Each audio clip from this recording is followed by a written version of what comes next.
Hi, my name is Jennifer Jensen, and I'm the Extension Educator in Bonner County, and I'm excited to have a short presentation for you to help you get to know your soils a little bit better.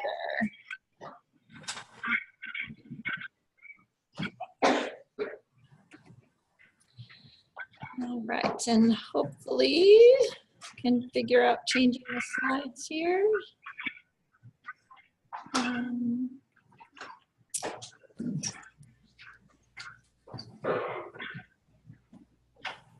Let's see, there we go. All right, so I like this quotation from Charles Kellogg, who was the head of the soil survey in the USDA for 37 years, and he emphasized the interpretations or assessment of, for particular uses of the soil survey data to assist people. And he said, essentially, all life depends upon the soil. There can be no life without soil and no soil without life. They have evolved together.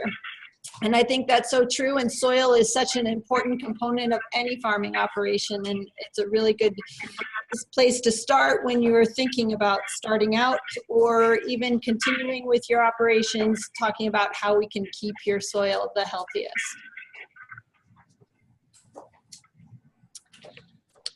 All right, in this presentation, I'll talk about what soil is, a little bit about the nutrients in the soil and soil pH. I'll discuss soil testing and then what practices may damage your soil and what you can do to create good soil and maintain a healthy soil.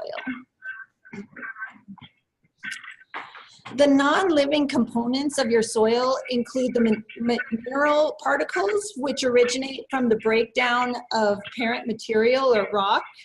The mineral matter makes up about 45% of the volume of the soil. The organic matter in the soil is approximately 5% of the volume, but that can vary depending on the soil.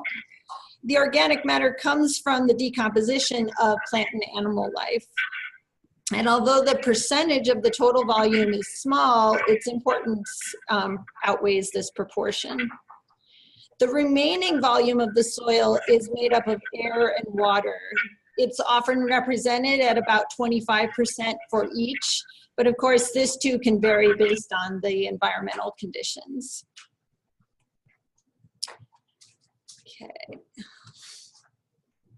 And I thought I had figured out the advancing, but now I'm not sure.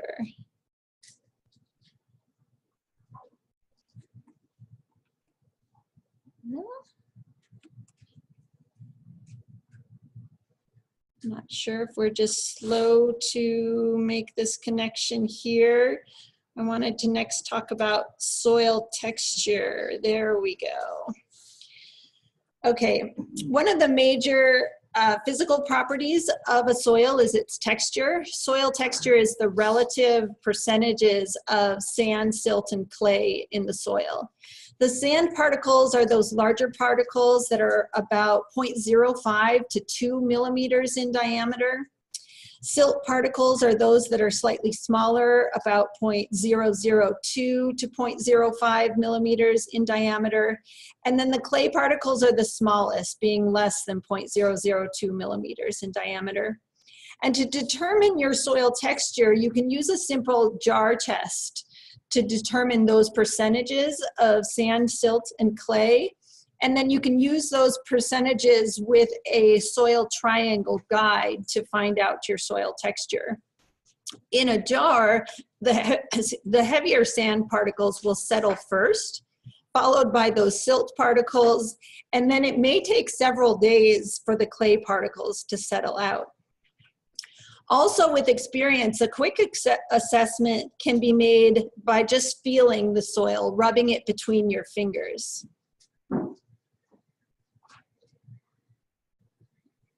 Okay, jumped ahead a little too far that time. Understanding your soil is important because it affects the water holding capacity of your soil and hence your watering needs. Nutrient holding capacity or lack thereof, which could lead to leaching of nutrients from your soil. the infiltration of water moving into the soil from the surface, and the permeability, meaning the movement of the water through the soil within it. The texture also affects the ease of cultivating or digging in the soil and affects the ease of root penetration. Here's a quick reference table of some of the soil properties that are influenced by soil texture, and you can take some time to look at that, but we'll move on for the sake of time. Soil structure then is different from soil texture. Soil structure is the arrangement of the primary particles, or how they clump and hold together to form secondary units. The kind of soil structure is determined by the relative amount of those primary particles, that sand, silt, and clay, but also by the manner in which those particles are arranged. And generally, descriptive words are used to classify the soil structure, such as blocky or platy, based on the size, shape, and appearance of those aggregates. A good soil structure has large enough pores for good water and air movement, but small enough that it does hold on to some water. Soil structure can be changed by mechanical operations. For instance, tilling the soil when the moisture level is high can destroy good structure. Addition of organic matter, on the other hand, will usually improve soil structure. All right. In addition to soil structure, improving soil structure, organic matter, which comes from those decomposed plant and animal materials, also acts as a storehouse for plant nutrients. The amount of organic matter is influenced by the amount of accumulation of that plant and animal material, and also the decomposition rates. In general, it's best to aim for about 2 to 5% for best production. In addition to the non-living components in the soil, the living components are present as well, which help digest crop residues and other organic matter, and may actually physically move some of the residues around, mixing it in the soil. Living components include microorganisms, insects, earthworms. Even pocket gophers might be considered a living component of the soil and can help with aeration, incorporation of organic matter, but of course they're generally unwelcome in our agricultural areas. Earthworms can pass a tremendous quantity of soil through their digestive tract. Certain elements like nitrogen are made more available through this digestive process as well. And speaking of nitrogen, this slide might be a little hard to see. Hopefully it's not too bad. There are 16 essential elements needed for plant growth, including carbon, hydrogen, and oxygen. And then we have our macronutrients, which are those that are used in the largest amounts. The most common one that's deficient that you'll normally see is that nitrogen.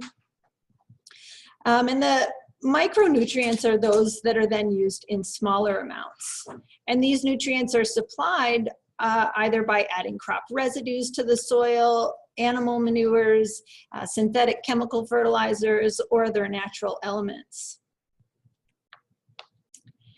The acidity or alkalinity of the soil is defined by the soil pH.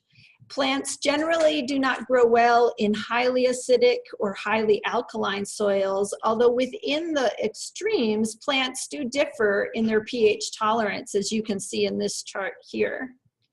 Also, the availability of certain nutrients is regulated by the soil pH.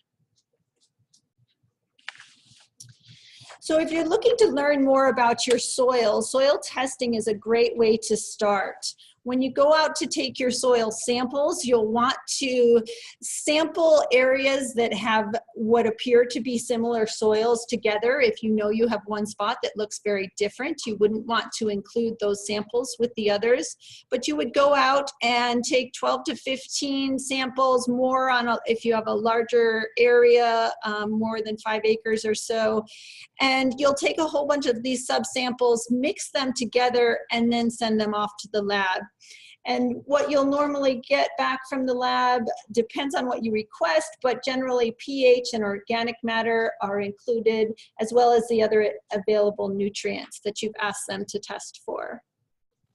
And then from there, you can use those numbers to understand what your soils are lacking in nutrients and what you need to add. If you're not ready to invest in a soil test at this moment, you might just consider looking on the Soil Web Survey, which is provided by the USDA Natural Resource and Conservation Service. This is a website where you can put in your address and search for your property, and then learn more about the soils that have been surveyed in that area, which will include some information about the depth of the soils and the texture of the soils, as well as a lot of other information there. So what damages soils? Things like overgrazing, removal of soil organic matter, excessive cropping, compaction, excessive tillage, overfertilization, flooding, or erosion can all damage your soil. This gentleman here, who I'm not sure I want to admit is actually my husband, was very eager to get working out in the garden one year and borrowed a friend's tiller and actually started tilling up the garden while there was still snow on the ground. Tilling with that much moisture in the soil is really not good for that soil structure. To create healthy soil or help maintain your healthy soil, you don't want to till when your soil is as wet as that last image showed. Also avoid lots of passes with heavy equipment and use size appropriate equipment. And incorporating compost, mulches, and cover crops into your beds will also help improve that soil. So that ideally you're working in your gardens and tilling the soil when it looks something more like this as opposed to the snowy day. All right, and with that, I will let you have the controls back, Colette. Great, thank you, Jen. So our next presentation is going to be by Jessica McAleese, and she's presenting from salmon today. And so I'm handing control of the screen and the slides over to you, Jessica.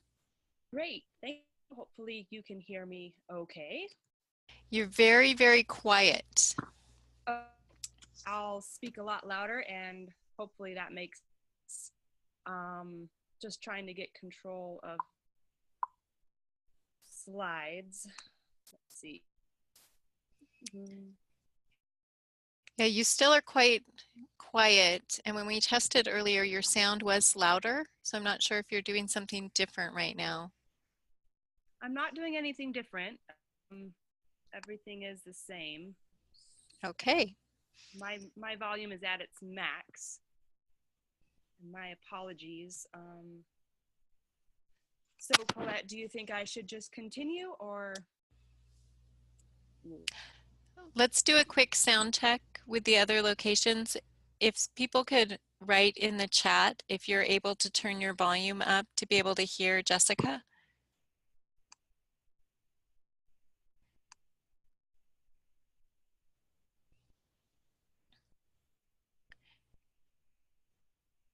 It's too quiet for us. We can't turn it up anymore.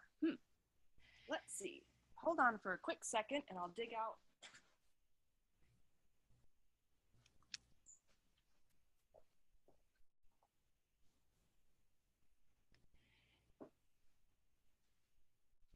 So we have a couple of different experiences on the sound on different locations. So I think Jessica's working on improving her sound, and we'll just give that a second.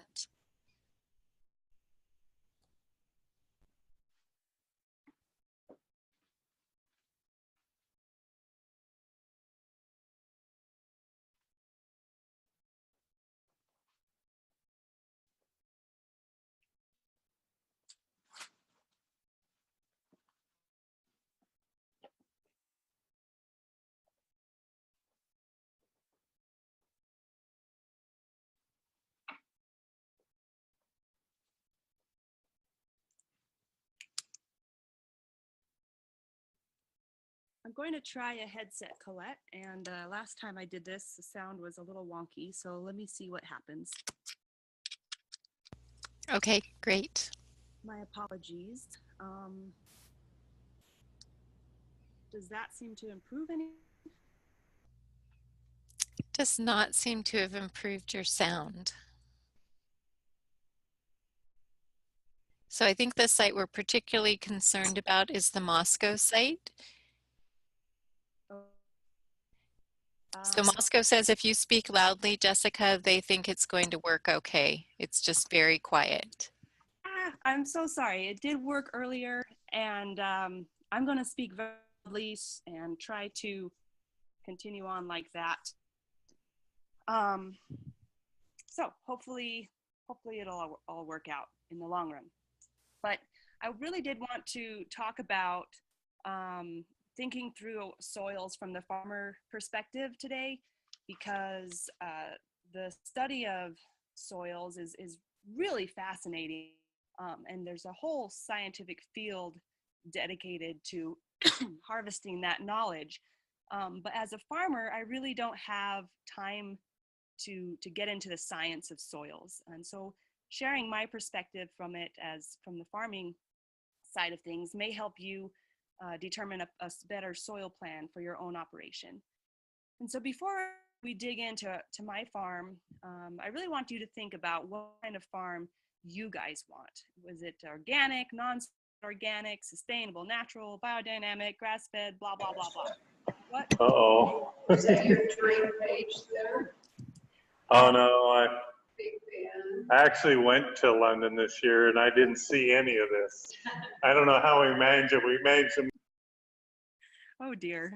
I love Sorry about that. I had to take the controls away from you, Jessica, for a second to re-mute Ken. So you can take control of your slides again. Okay. Hopefully that will work again. Love technology, but it's also why I love farming, so we can avoid technology when we're in the field. As you're developing your farm plan, you really want to focus on what you are actually growing.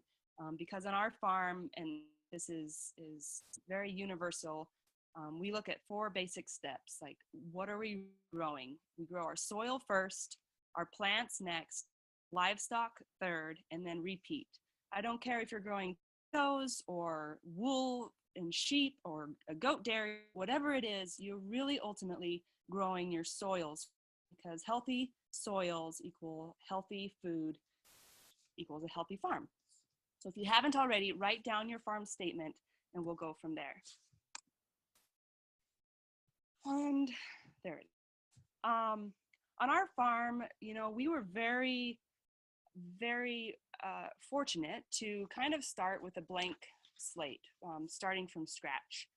And the lower picture in black and white here is the farm from day one. It's nothing but a blank pasture, and it's probably been a pasture for around 100 years prior. And it gave us very good fertility to work with. We had medium to high fertility, and that bought us some time, which I like to refer to as some fiddle factor time, because with a medium to high fertility, we really had the opportunity to get our feet under us, start building the infrastructure for the farm, and not have to worry so much about immediately amending the soil for production.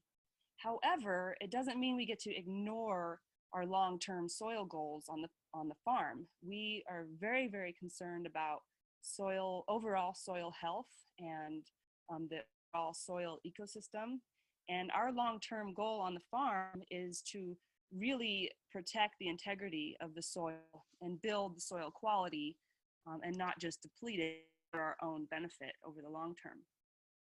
Some of the on-farm resources that help us with that, number one is the pasture that's already there. It's quite productive, and we are able to cultivate just a couple acres right now but that gives us space for rotation. It gives us a lot of material for mowing and gathering and composting.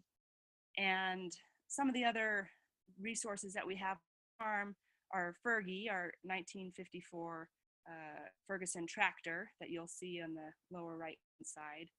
A really old, kind of crappy roller, PTO driven. It was very cheap and could afford, but it's not the best tool to use for maintaining soil structure like Jen talked about. So we've used it very sparingly, but it's just a resource that we have on hand. We had a lot of push mowers. You'll see Jeremy in the middle photo mowing some of the pasture grass by hand. And I don't think we ever really believed that we would mow the full 10 acres with these mowers, but it became very evident very quickly that to manage pasture on any scale that made sense, we needed a brush hog for the tractor. So we broke down and bought one of those this year. And it's made a world of difference for us because we don't have animals on the farm right now for grazing. And then some of the other on-farm resources, we have some really wonderful neighbors because as from starting from scratch with this pasture, we way to cultivate some of those fields and get that material turned into the soil, and really couldn't handle it. The turf was very thick, and borrowed a bigger tractor and some implements from a neighbor, and they traded it for us for gas and a 6-pack of beer. Oops, sorry about that. Let's see. And then the other part, once we have a good soil plan in place, we start to look at our crop plan. And as you guys know, we're a very, very intense diversified vegetable farm. So we are growing hundreds of varieties of veggies and herbs. And a lot of that material is then harvested and taken off the farm. So veggies use a lot of nutrients, and when you harvest something and sell it, you're taking those nutrients and saying goodbye. So we really have to think about how to restore those nutrients back to the soil, and think about what that does to the soil health and how much we need to do that every year. A lot of our practices for our crop plan involve not just cultivation and production, but when we will rest the land. We are really fortunate now to have space to think about resting the land, and that's taking it out of production for a season. And so I'm very excited over the next few years to see how that will help us improve our overall soil plan, is being able to rest our land and do some really good rotations. Another thing we think about is how to irrigate. The middle picture is a classic flood irrigation picture that you'll experience. And we have surface water rights in addition to groundwater rights on our farm. Most of the watering we do is through drip irrigation, which works wonderful for vegetables, but it doesn't work very well for cover crops and green manures. And so we're able to use some of the surface water for flood irrigation for those cover crops and green manures. It's not a system yet, but looking forward to the future years and see how we can utilize both irrigation practices to better our soil health. And yeah, we'll just continue. The third part of growing soil is really looking at the whole farm plan for our farm. And our farm values and philosophies and obligations are going to be maybe somewhat different from yours. And this is where we get to stylize our soil management plan to fit our farm. We're very, very keen on creating habitat for insects and all the soil critters out there. We want to allow, we have a lot of really cool meadow migrating bird species that come through. And so our cover crops and pastures provide great nesting habitat for those birds, and we want to protect those. We used to, on our old farm in Pocatello, we used to rely very heavily on local neighbors and manure, off-farm manure sources. But I think I mentioned in a previous class that we really got hit by some nasty herbicide residue in some manure that we sourced one year, and it destroyed most of our tomato crop. And so we're very cautious now about bringing any on-farm manure into our soil health system. And so as a result, to do more cover cropping and green manure production.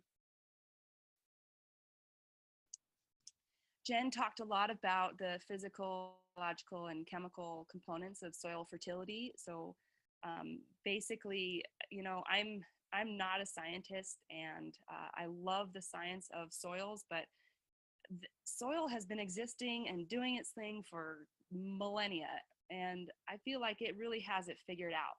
And humans tend to try to digest things in a manner that we can always improve stuff. We want to know exactly what's going on so that we can, if something's broken, fix it. But in my perspective, I don't think that a couple hundred years of human awareness really is going to make up for how well soil does its thing. And what I want to do is just support it functioning well, and don't need to know the chemical breakdown or the name of all the bugs or exactly what ion needs ion in order to capture water efficiently. But I do know that I need to do certain things on the farm that protect those systems so it can function well.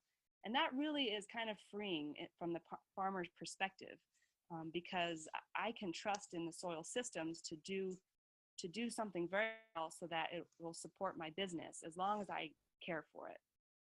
But I don't think that's a ticket to not knowing what's going on. Knowledge is power. So do test your soils. The simple to do this jar test, or just take your samples, send it off. And with that knowledge, then you can start in your soil plan, but don't get too bogged down if it is overwhelming.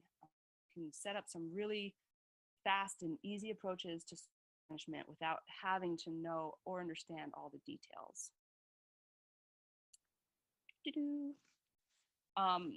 We get asked a lot, you know, my soil is deficient in calcium. What is the quick fix for this or that? And I just have to remind people all the time that there's no quick fix in terms of soil management over the long term. There's no way to get around making a long-term plan to your soil system. It's going to take time, and the only thing that you can do as a farmer is make a plan and roll with it. You're probably not going to do it perfectly for the first few years, but anything that you can do to understand your soils and make a good plan will be better over the long run. I really caution people to not overanalyze your soil nutrient deficiencies, and be cautious when amending your soil with these quick fixes that are out there, because you can do a lot of damage in a very short amount of time. So make a plan and grow from that. And ultimately, it's going to come down to, like, 99% of the time is increasing your organic matter. So if you can add compost, if you can add green manures to your soil management plan, do it. That will bring you leaps and bounds further. You'll have this in your notes. It's just a simple table about how to build soil organic matter quickly, supply nutrients, and improve soil structure quickly. And I was laughing. I was telling Aline I was going to skip over this slide really quickly, because these are some of the strategies you can use for those quicker than normal soil amendments. If you really do need to address some soil fertility in the short term, these are some things that you can add to your soil to address those needs. However, use caution and continue with your long-term soil goals. Now, this is what I love. I love using cover crops and growers and rotations on the farm, because it's living systems in action.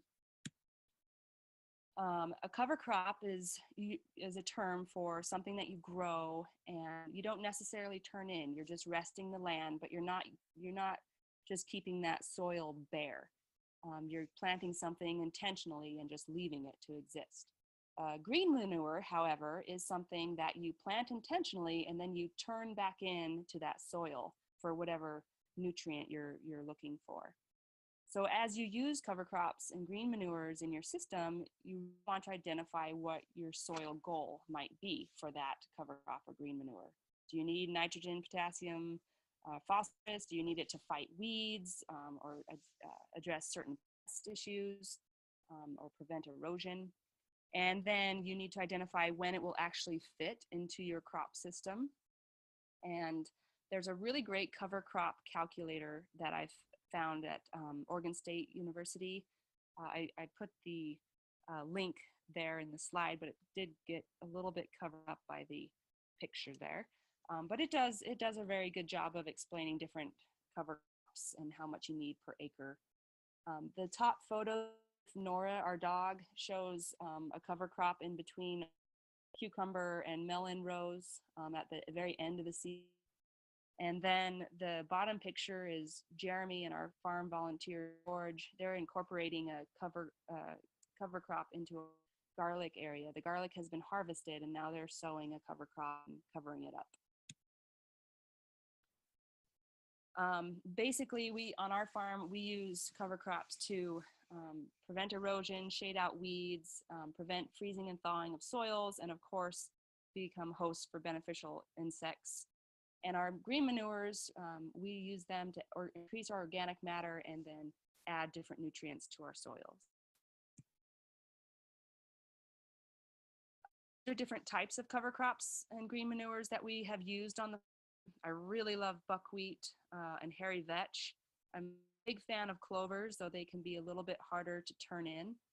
And I love the rye and wheats because their root structure under the soil is incredible for breaking up different harder soils.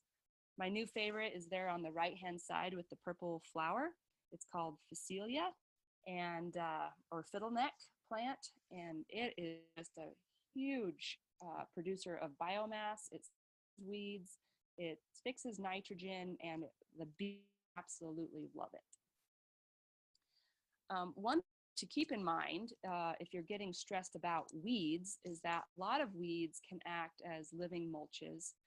There's a really great series, again, by Oregon State University called Weed 'em and Reap, and it's all about looking at your weed resources on your farm and using them to your advantage. And that kind of was a very big shift for me because I do get stressed out about weeds sometimes, but using them to our advantage can really save a lot of time and labor and stress. This picture shows our cover crop. We have onions there on the left side, and then in the middle of the two onion beds is a nice big crop of buckwheat and clover that we sowed after putting out all of our brassicas. It's constant planting and management, and if you'll get good at it after years of practice. Lastly, and very quickly, we do use a lot of crop rotations on our farm. As you can imagine, there's tons of ecological and other benefits to crop rotating, and we do use Elliott Coleman schedules on our farm and have used 8 or 10 year rotations.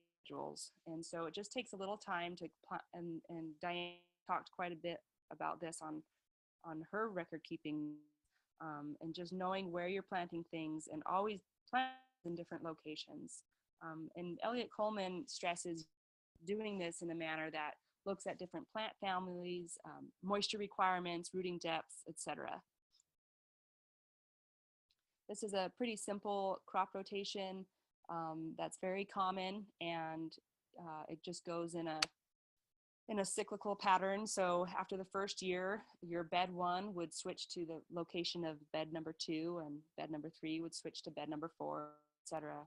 And it's very nice to have the space in there allowed for resting with a cover crop or a green manure. But the bottom line for our farm anyway is really to diversify. And I'm a very strong believer in that a healthy soil will equal a healthy plant, which will equal a healthy ecosystem. And that's what farming is all about for a lot of us growers. We do want to protect the planet and the social and economic fabrics of our communities. And so growing healthy soils, we can really accomplish this over the long term. And if you're thinking like, well, what is our best soil amendment? I think it's you, ourselves. We need to do the research. We need to understand soil systems, but ultimately it's our actions that are going to be impacting your farm. And so know what you're doing and make good choices on the farm. So I don't want to take up too much time, but yeah, if there's any questions, or please reach out to me too if we don't have time here. But I'd love to talk with more of you about healthy soil management. Great. Thank you, Jessica. We do have one question, and that's about the purple flower cover crop. And if you could please repeat the name of that cover crop, because some people didn't catch it. Yes, it's called Phacelia, and it's spelled Phacelia, I think. It's a Great. fiddleneck, and there's all sorts of different companies now selling as a cover crop option. So you'll quickly find it if you flip through some catalogs or Google search it. But it's awesome. I mean, just it does very well in cool soils, so you can start it, and in the spring you can broadcast it when you don't have a lot of irrigation available, and it just does really awesome wonders for the soil. Great. Thank you. We'll just take one more question. And we have a question about how you found out that herbicides were in the manure source that you had. And what would you do if you're importing different types of, or, different sources of organic matter to your farm? How would you, what questions would you ask? How would you make sure that that's not bringing something on your farm you don't want? Well, it's getting increasingly difficult, quite honestly. We have always been really careful about asking our ranchers and our manure friends, like, what do they feed their animals? Are they spraying on their fields? Blah, blah, blah. And what happened was we got several big loads, dump trucks, loads of manure from a rancher who is like, he is a part of the land trust board of directors, and he's just a wonderful family. They spot spray on their multi-thousand acre ranch, but very neatly, and the composted manure had been sitting for over a year on their property, and then it sat for another 6 months on our land before we started using it in our potting mix. And it became quickly evident that there was herbicide residue, because within just a few, like tomatoes in particular, but it impacted all of our nightshade family, eggplant, peppers, and a lot of our herbs and flowers.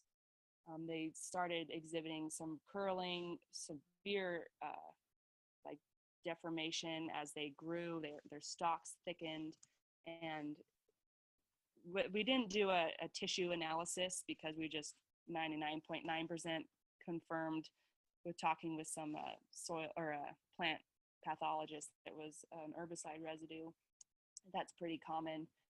And so now we found out that some of these herbicides that are coming out, they can exist for many years, sometimes over 10 years in compost piles in particular.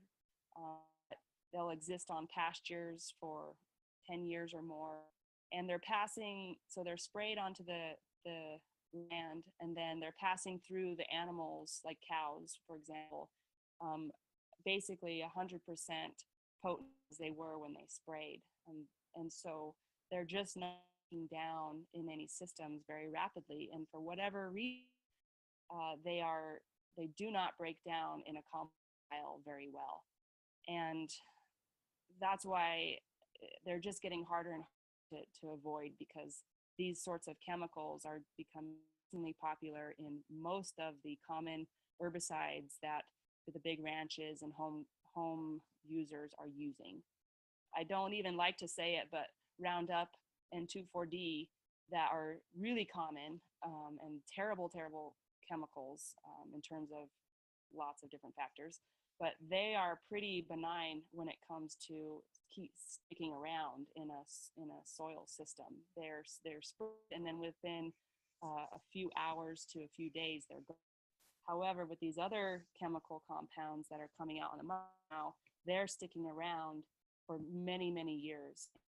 It's been kind of scary to see this evolve for small scale producers like ourselves who rely on manure as an input. So what we have done now is avoid manure, and we have purchased manure from an organic at a very significant cost, and trying to figure it out, like what's going to work best in the long term for us. Great, thank you. So thank you, both Jen and Jessica, for your presentations on digging into healthy soils. We are now going to break for lunch, and we'll resume on the webinar at 1 o'clock Pacific and 2 o'clock Mountain. So thank you and have a great lunch.